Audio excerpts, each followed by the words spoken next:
Hello and welcome to my first blacksmithing video. You're about to see exactly how beginner I am by me holding this brush and the hammer.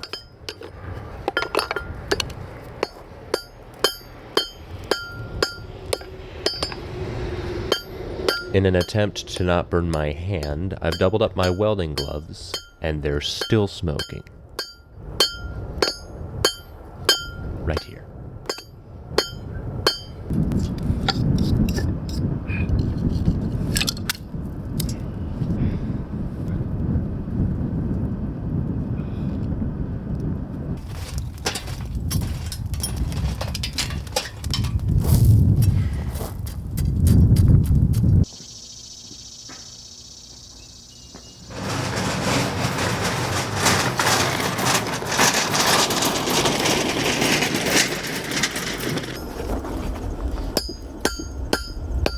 If you want to know step-by-step how to make tongs, I recommend you watch a different video, or click the link in the description to the book that I referenced to make these. I might do a tutorial in the future, but for now I'm still learning myself.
These are one of the worst things I've ever made, aesthetically and maybe even functionally. They might break because this section here needs to be the strongest and the thickest, and it's probably the weakest and the thinnest.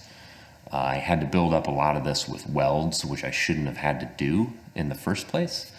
Things don't always go how you want them to go, and things don't always go according to plan. And I think that that's as big of a part of making, if not more, than all of the successful attempts. So I'm taking my friend from the climbing gym, Courtney's advice. She recommended that I keep all of that first attempt footage in this video, which is the first few clips that you will have seen where my glove is smoking. My hand was being burned through that because I didn't have enough length on my chunk of steel. So I learned a lot from that I needed to weld a section on, which you'll see in the later clips, to give my hands some more distance from where the heat is. So, but everything that went wrong that day taught me a tremendous amount. For example, the top plate was buckling and letting coal fall down onto the wheel of my cart and melted one of them, so I had to actually grind that back into round. The fix for that was simple. I just had to make it a little bit smaller so it could float in that kind of pocket that it sits in more and not buckle up so much. The refractory started chipping out, so I bought some more refractory and relayed new refractory in there. I kept running out of coal on my platform, so I built a little flip-up table for it. I ran out of coal almost within like 15 minutes of that day. I also ruined my dad's welding gloves, so I had to buy him some new ones.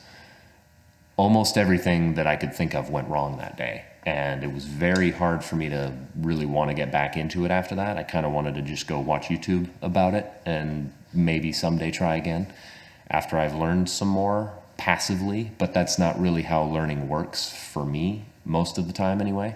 What I want to show with this and what I want you to realize is that the failures and the shortcomings are just as much of a part of the end product as all of the successes are, if not more even. Because if you just execute the steps perfectly every single time all the way, one, you're not a human being, you're some kind of machine. I don't know what you are, but it's also not very fun, because looking back, I have this interesting story to tell you and anybody else by all of those mistakes that happened that day. There were like 5 or 10 mistakes in that single day, and then there were more later when I tried again in this later footage. It's a lot more interesting that way. And if all you care about is having the product, having the thing that you want to make, then you're not going to enjoy making, probably, because that's not how it goes usually. That's also a very materialist goal. If all you care about is the product, then you might as well just buy it. And I could have bought these, and I thought about it because it would save me time and effort and money, but I wanted to learn to walk before I ran, and I also just wanted kind of to have this object.